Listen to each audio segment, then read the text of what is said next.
Okay. So let's continue. We are going to solve a question, and if you understand this question, my friends, you are ready to take the statistical inference course the next semester. Okay. So this is the basically final question that I'm going to practically solve. The rest of the chapter is going to be just theory. So let's try to understand this question. The daily income of the employed citizens in a town follows an unknown distribution with mean 80 Turkish liras and variance 100. Okay. So there is a town. In this town, there are many citizens. These are, let's just say they are all employed, okay? Or we are just fixing ourselves with the employed citizens, okay? Unemployed ones are not in the context of the parent population. And we do not know the distribution of these people, okay? The unknown distribution of these people. We do not know anything about it, okay? So if you just think about Istanbul, okay, there are too many employed citizens in Istanbul, okay? And it is an unknown distribution, and unfortunately it is not normal because there are people who can make so much money like Acun Ilıcalı or Ali Ağaoğlu, and there are few people who can make money by selling simit, right? So as you can see, the distribution is not symmetric, definitely. I mean, if the distribution was symmetric, that it would be fair. However, the distribution is not definitely symmetric, so it is not normally distributed. However, what we know is the parent population mean is 80 Turkish lira. So on the average, a person in that population gains 80 Turkish liras per day. And the variance of the daily income is 100. Okay. Now, question A, part A. What is the probability of a randomly selected citizen to have a daily income between 65 and 95 Turkish liras? So how can we solve this probability? Part A. What is the probability of a randomly selected citizen to have a daily income between 65 Turkish liras and 95 Turkish liras? Unfortunately, you can see the question states that the parent population distribution is unknown. If it is unknown, you cannot calculate such a probability. Okay, that's it. End of the question. We cannot answer this question. However, for part A, if I define X1 is the daily income of a randomly selected citizen, I can write that the probability of X1 to be between 65 and 95 Turkish liras can be expressed in this form. The probability of X1 to have a difference from 80 that is less than or equal to 15. So the question is asking this probability, X1 to be between 65 and 95. So I am saying instead of that, let's calculate this probability. What is the probability that the income to be less than 65 Turkish liras or greater than 95 Turkish liras? So the distance of X1 to 80 should be greater than or equal to 15. So according to the Chebyshev's inequality that you have learned in the last week, this probability is bounded by the theoretical variance of the parent population divided by the distance, maximum distance. I'm sorry, minimum distance, 15. So this probability cannot be calculated. However, we can say that this probability is less than or equal to 115 square, which is 4.9. So if this probability is less than or equal to 4.9, then the complement events probability can never be less than or equal to 5.9. Yani şunu demek istiyoruz arkadaşlar. Chebyshev's inequality'ye göre ben bu olasılığı hesaplayamıyorum. Ama bu olasılık için söyleyebileceğim şey 5 bölü 9'dan büyük eşit olabileceği, 5 bölü 9'dan az olamayacağı. Ve bunu Chebyshev's inequality'yi kullanmama sebep veren şey ne arkadaşlar? 60 ve 95 aralığının 80'in etrafında simetrik oluşu. Tamam. A şıkkı için söyleyebileceğim sadece Chebyshev's inequality. Çünkü A şıkkı için ana kütle dağılımını bilmiyorum. Anlayabildik mi?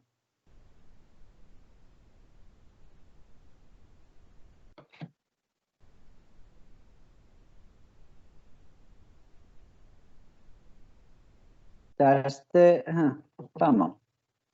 Okey arkadaşlar. Şimdi A şıkkını cevapladık. B'ye geçelim. If we randomly select 200 citizens, what is the probability that their average daily income will be between 78.5 and 81.5 Turkish liras? Now, the question is asking a probability statement not related to a randomly selected person. Instead, it says we randomly select 200 citizens and we talk about a probability statement related with the average daily income of these 200 citizens. Okay? So the probability statement is not directly related to a random person. It is related to the average of randomly selected 200 citizens. Now, my friends, I do not know the distribution of the parent population. So if I randomly select a student, citizen. If I randomly select a citizen, I do not exactly know what type of probability distribution it follows. However, because 200 is a very sufficiently large number here, I can be surely saying that the average daily income can be normally distributed. The average daily income of these 200 people is normally distributed. Therefore, I can easily answer this probability question by using the normal distribution. So here's the thing. The parent population has mean 80 and variance sigma square 100. However, the parent population distribution is unknown. But the question in part B is asking a probability statement related to the average of 200 observations. And for these 200 observations, the sample average is defined as the summation of the observations divided by 200. Okay.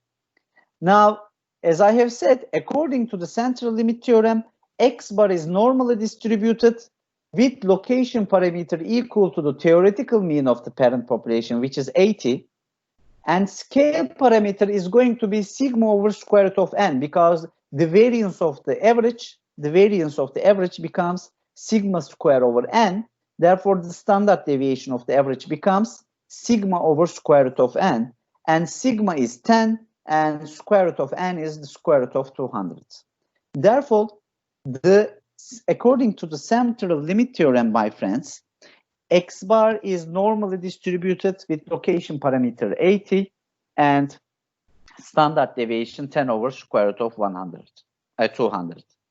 So the rest is as follows. We are interested in this probability. What is the probability that the sample average is going to be between 78.5 and 81.5? Then this probability can be computed by standardization. And in standardization, we need to use the parameters of the sample mean, which are 80, and standard deviation is 10 over square root of 200. And after the standardization, we can easily see that this probability is equal to the probability of 2 times a standard normal random variable to be less than or equal to 2.121 minus 1, which is 0.9661. Yani 0.9661 ihtimalle rastgele seçtiğiniz 200 kişinin ortalaması 78,5 ile 81,5 TL arasında yer alacaktır diyor. %96 ihtimalle yaklaşık olarak. So with 96% probability, okay, approximately 96.5, let's just say, with 96.5 probability, the average income of 200 citizens is going to be between 78.5 and 81.5. With the remaining 3.5% probability, the average can be outside this interval. It can be outside this interval. Have you understood part B, my friends?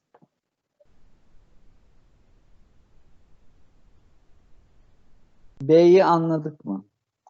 So, in this question, so I am following a sequence of questions here. So I started with A. So I have used Chebyshev's inequality, and I cannot give a solid answer to the probability I have said. However, I can talk about the probability statement of a sufficiently large number of the average of a sufficiently large number of citizens. Okay, so I am going to go somewhere else. Actually, I want to make a point in the sequence. Okay. So when I solve these questions one by one, in the end, my objective is to make a point. Okay. So let's skip to C.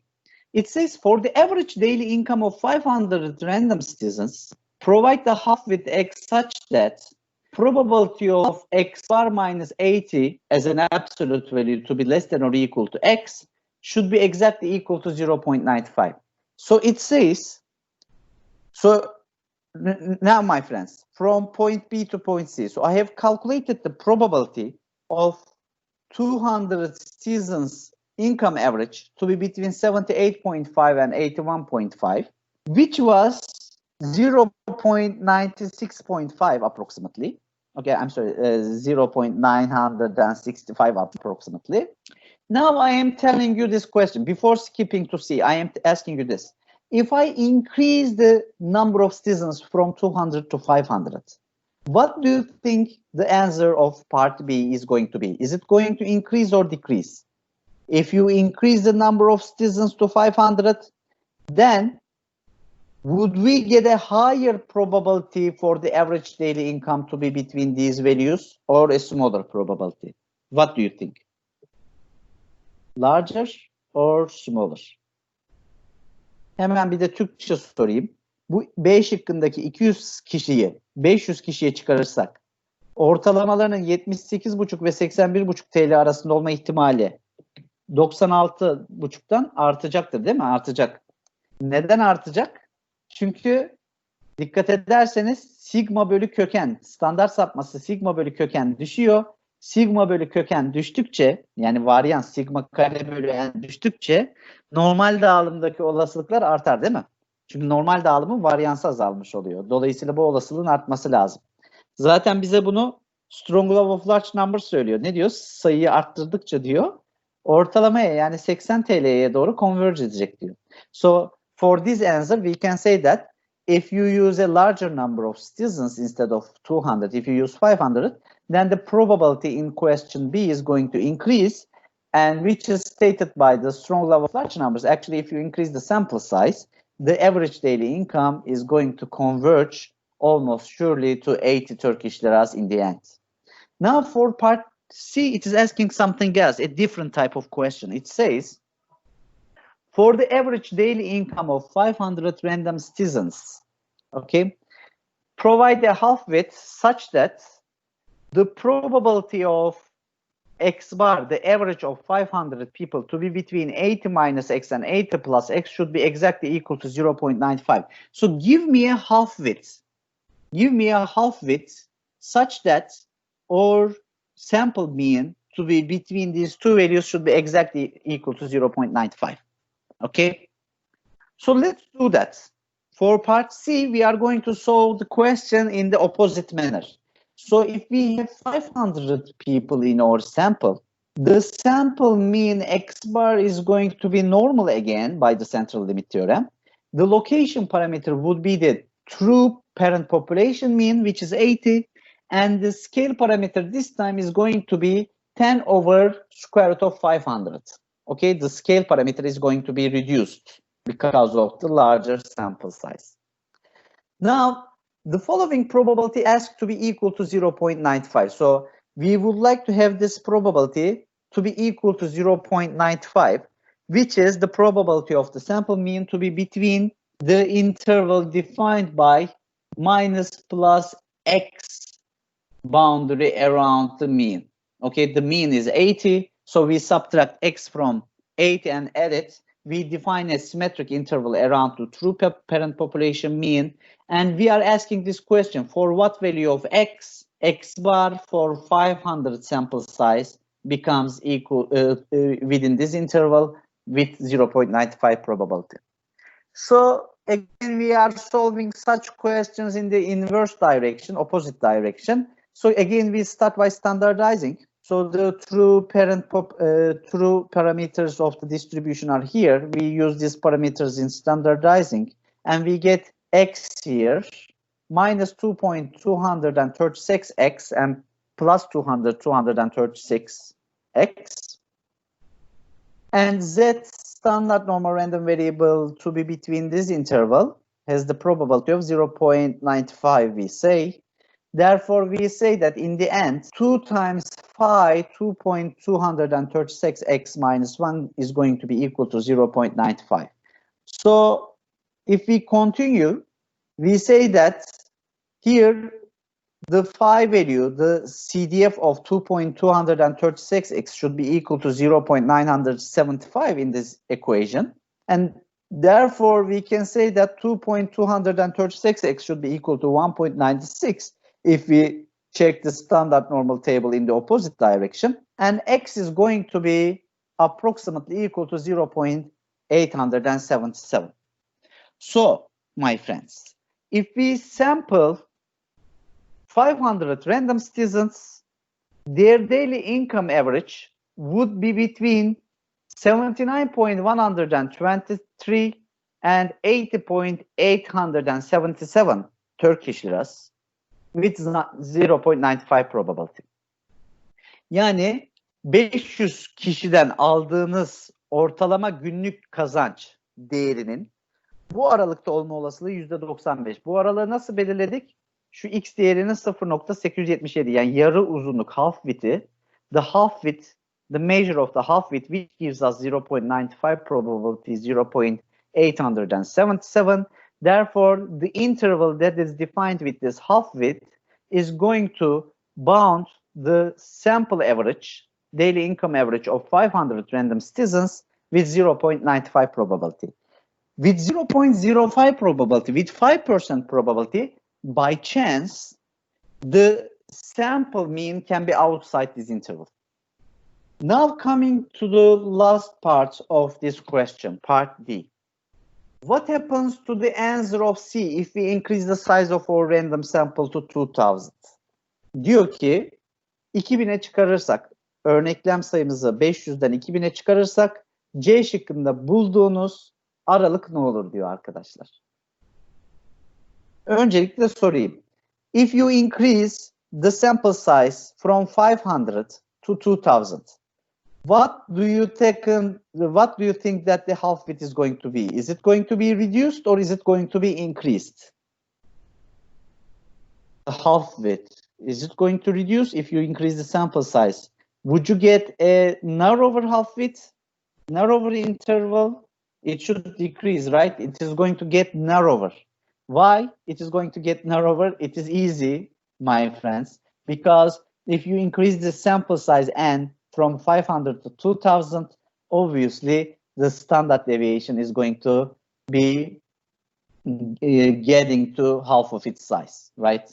So if you increase the sample size 4 times, then the standard deviation is going to be reduced by 2 times, okay?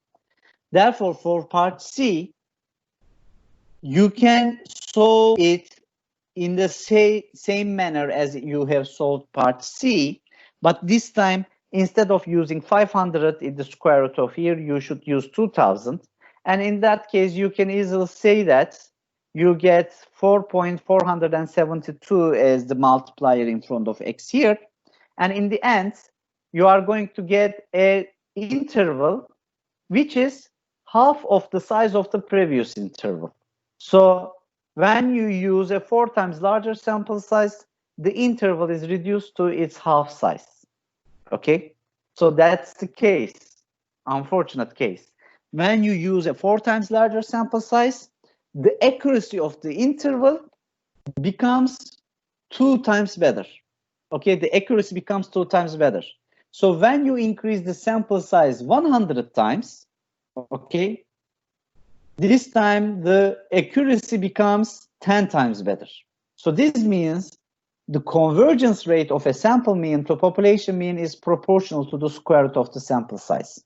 So if you say, instead of using a sample size of n, if I double my sample size, then my accuracy is going to be 2 times better. This is not true. Unfortunately, this is not true. You need to increase your sample size 4 times larger to get a 2 times better result.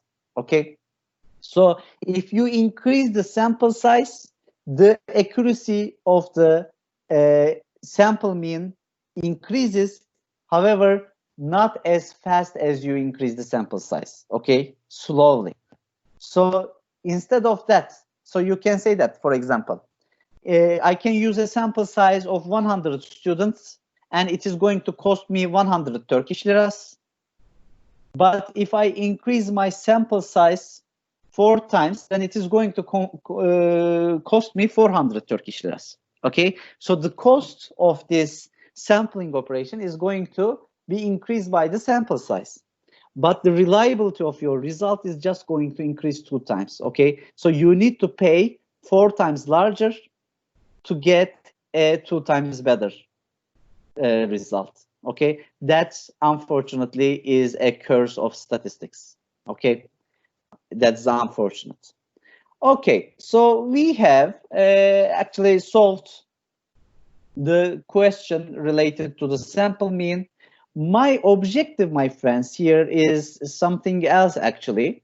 In this question, I have developed a interval, as you can see in part C and in part D, and the interval here, the interval is getting narrower and narrower and narrower around the true parent population. Okay. Now, instead of around 80, because you know, I actually do not know the parent population mean, right? So in the question, it says the parent population mean is 80, but I do not actually know the parent population, if it is 80 or not. So instead of building this interval with theoretical standard deviation, and theoretical mean, instead of that, I can use the sample mean and the sample standard deviation, which are the statistical descriptions of the sample. So we have not learned them yet, but I am going to give you the definitions of those in my asynchronous course. Okay, so it is going to be impossible for me to finish the rest of the slide in 10 minutes, unfortunately, but I will continue. I am asking you this thing. So instead of building this interval with theoretical mean and the theoretical standard deviation of the sample mean, what if I use the empirical sample mean and the empirical sample standard deviation? If I use that, then I am going to give a confidence interval for the true parent population mean. So I am going to develop an interval, and this interval is going to cover the actual parent population mean with 0.95 probability. Okay, so I am going to develop an interval, and I am going to say that by looking at this sample, I am not able to find the exact true parent population mean. However, I can develop an interval such that this interval covers the true parent population mean with 0.95 probability. Such an interval is called 0.95 level confidence interval. Okay, so we are going to develop confidence intervals for the true parent population mean. Okay, so how do we do that? By using the sample variance, obviously, because you know, I have said that the sample mean can be a good candidate to extract information about the unknown mean of the parent population. So the parent population has the mean of mu. I cannot know that. I cannot calculate that. However, I can use the sample mean x bar to predict that. Similarly, if I want to have information about the parent population variance, sigma square, which is unknown, what I can use the sample variance, S square. Okay, I can use S square, the sample variance, as the parent population, as to estimate the parent population variance. Okay, now I have told you that because my sample is random, the sample is selected randomly, just like the sample mean, the sample variance is also going to be a random variable as well. So S square, the S square value that you compute here is going to be dependent on your sample mean, sample observations. And because everybody gets a different sample in their random selection process, everybody gets a different sample variance. Okay. So here's the thing, how do we compute the sample variance? So how do we compute it? Actually, by analogy, it looks like the theoretical variance formulation. Remember, what was the theoretical variance formulation? The general expression of it, classical expression of it, is the expected value of the squared deviations, right? Expected value of the squared deviations. So in this formulation, when we intend to compute the sample variance, we are actually evaluating the differences between the observations and the sample mean, right? So we have sample mean here, which is not the theoretical expectation. It is not the true expectation. It is the sample mean. And we have the values here.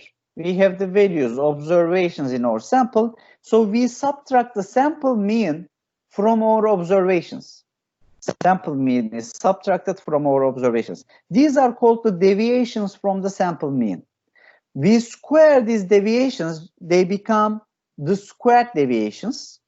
And when we sum these squared deviations, they become the sum of the squared deviations. Sum of squared deviations. You are going to hear about this term in the statistics course very much. Sum of squared deviations, okay? Sum of squared deviations from where? From the sample mean. Now, when you divide this sum of squared deviations to n minus 1, you get the sample variance. So here you may ask this interesting question. So you are summing up n squared deviations. If the variance is the expectation of the squared deviations, why don't we take the actual average of them? Instead, we divide this sum to n minus 1.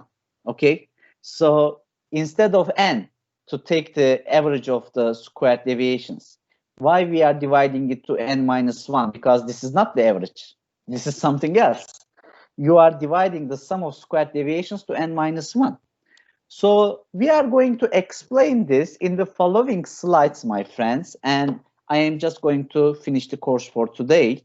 And the rest of the slide, I can maybe provide it as an asynchronous course. Okay, I can give you a video of it. Now, let's just take the formula as it is. As I have said, the sample variance is a random value because it is computed from a random sample. So let's just try to calculate this expectation, okay? Now that if S square is random, it has an expectation.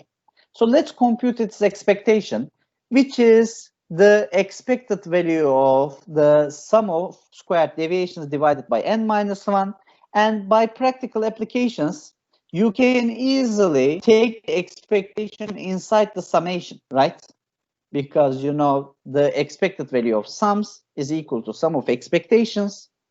And here I can simply say that I can basically calculate the expected value of the sum of squared deviations divided by n minus 1, and summation can get out. And then 1 over n minus 1 can get out because it's just a multiplier. A multiplier inside the expectation can get out. It can also get out. And the rest is a squared deviation formulation, expected value of a squared deviation for a observation. Okay, so for all observations from 1 to n, I am just going to compute the expected value of the squared deviation from the sample mean. And let's expand this square operation, which is xi square minus 2xi times x bar plus x bar square. My friends, here xi is one of the observations and x bar is the average of the observations, right? So be careful about it. Xi is just one of the observations, any one of the observations, and x bar is the average of the observations. Therefore, when you are computing x bar, xi is also going to be a part of it. Okay, so x bar, computation of x bar, in the computation of x bar, xi is also going to be a part of this average. Okay, now we have expanded this square term like this. then we have three components in our summation. Again, we can distribute the expectation operation over each of these components. And in fact, we can take this 2 out of the one of the expectations. So this becomes expected value of xi square minus 2 times expected value of xi times x bar plus expected value of x bar square. Okay. Now, we have three expectations that we need to compute to continue to the rest of the operation. So in the following slides, we are going to do that. So do not forget, our ultimate objective is to calculate expected value of s square. So we need these three terms to calculate that. So let's start with the first one. What is expected value of xi square? The expected value of xi square is equal to the variance of xi plus expected value of xi to the power 2. Arkadaşlar bunu unutmayın. Herhangi bir rastsal değişkenin karesinin beklenen değeri varyansı artı beklenen değerinin karesinin toplamıdır. Varyans formülünü ters açıdan, diğer açıdan kullanarak yapabiliyoruz bunu. Sınavda da, ikinci vizede de, birinci vizede de buna benzer birer soru vardı. Bunu kullanabiliyor musunuz? Bu eşitliği ters açıdan düşünebiliyor musunuz? Her seferinde bunu soruyorum. Yani çok önemli benim için. Expected value of x square is equal to variance of xi plus square of the expected value of xi, which is sigma square plus mu square, because xi values are distributed with variance sigma square and expected value is equal to mu. Okay, in this unknown distribution, we know the theoretical variance and the theoretical mean. Therefore, the expected value of xi square is equal to the variance plus the squared expectation. Now let's talk about expected value of x bar square. Expected value of x bar square is equal to the variance of x plus expected value of x bar to the power 2, just like in the above formulation. And we have computed that variance of x bar is equal to sigma square over n in the previous section. Okay. And the expected value of x bar is equal to mu square. Okay, expected value of x bar is mu, and square of it is mu square again. Okay, so we have computed the first two components. So let's skip to the third component. What is the expected value of xi times x bar? Now let's expand x bar. You know x bar is what? The summation of the observations divided by n. And we are multiplying this x bar with xi. Now, 1 over n can get out of the expectation. And we can multiply xi with each component here, xi times x1, xi plus x2, xi plus x3. However, at some point, you know that we have an xi value here, and we have this xi value as a part of this summation, right? The same xi value. So we need to think this carefully and rewrite this as a part of the summation. So we have xi square here. So xi is multiplied with the first observation, second observation. But when it comes to the order of xi, okay, it is multiplied with itself. Okay. So again, after this multiplication, we can write that the expected value of the sums is equal to sum of expectations. And we have an independent sampling in our random sample. Therefore, xi is independent of all observations. However, it can never be independent of itself. Okay, xi can never be independent of itself. So everything is independent. So expectation of xi times x1, expectation of xi times xn, xi is independent of everything except itself. Therefore, when they are independent, you know, the expected value of the product is equal to the product of the expectations. Okay, I have shown you this in the chapter 8. Okay, therefore we can write everything as the product of the expectations except expected value of xi multiplied with xi is expected value of xi square. And for this component, we have mu square. The expected value of xi is mu. Expected value of x1 is also mu. We have mu square. Every term here introduces a mu square, except expected value of xi square here introduces sigma square plus mu square. So there is one additional sigma square here because of this term. Okay. So we have expected value of xi times x bar, the third component, equal to 1 over n times n times mu square plus 1 additional sigma square. Therefore, it is equal to mu square plus sigma square over n. Now, let's go back to our original formulation. I have told you that the expected value of s square is equal to 1 over n minus 1, the summation of these three terms. One of them is multiplied with minus 2. So we basically plug in these values. Expected value of xi square is sigma square plus mu square. Expected value of x bar square is equal to sigma square over n plus mu square. And the expected value of xi times x bar is mu square plus sigma square over n. Okay? Now, my friends, if we cancel out the terms we have here as common, you can easily end up with this part, this interior of the summation is equal to n minus 1 sigma square over n. And when you sum these terms up, you are going to sum up n terms. Therefore, it becomes n minus 1 sigma square. And when you divide it with n minus 1 again, you get exactly sigma square. So here's the thing. If you use n minus 1 in this formulation instead of n, if you use n minus 1, then the expected value of s square becomes sigma square, which means when you use n minus 1, you get an unbiased estimator, accurate estimator. However, if you use n instead of n minus 1, if you use n in this formulation, here you can see it in the 46th slide. If you use n in this formulation, then you get an inaccurate estimation, a biased estimation of sigma square. So it is just going to point to the left of sigma square. Sola çekecek arkadaşlar. Hani araba gibi düşünün bunu. Sola çekecek. Sürekli sola gidiyor olacak. Siz 1 bölü n'e bölerseniz, 1 bölü n'le çarparsanız sample standard deviation'ı, o zaman ifade sola çekiyor olacak. Gerçek ana kütle varyansının daha düşük bir değerini tahmin ediyor olacak. Dolayısıyla n-1 değerini kullanmamız gerekiyormuş.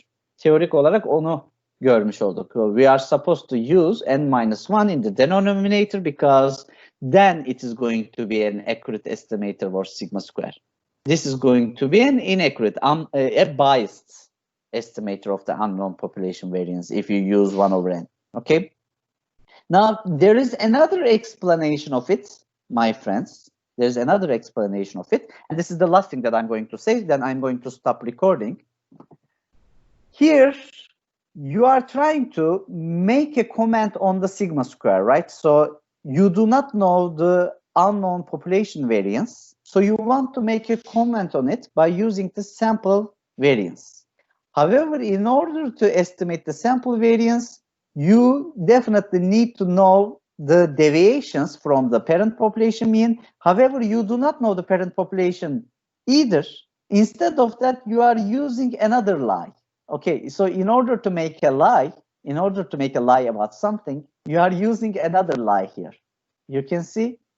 So, and you want to divide the sum of squared deviations to n. However, the statistics is punishing you with that, and it says you want to make a lie and you are using another lie for that. So I am not allowing you to divide this to n. You can only divide it to n minus 1, it says.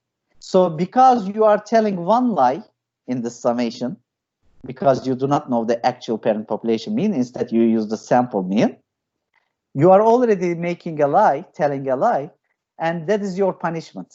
So you can only divide this summation to n minus 1, it says. Okay, you can, so this one, subtraction of 1 is a punishment.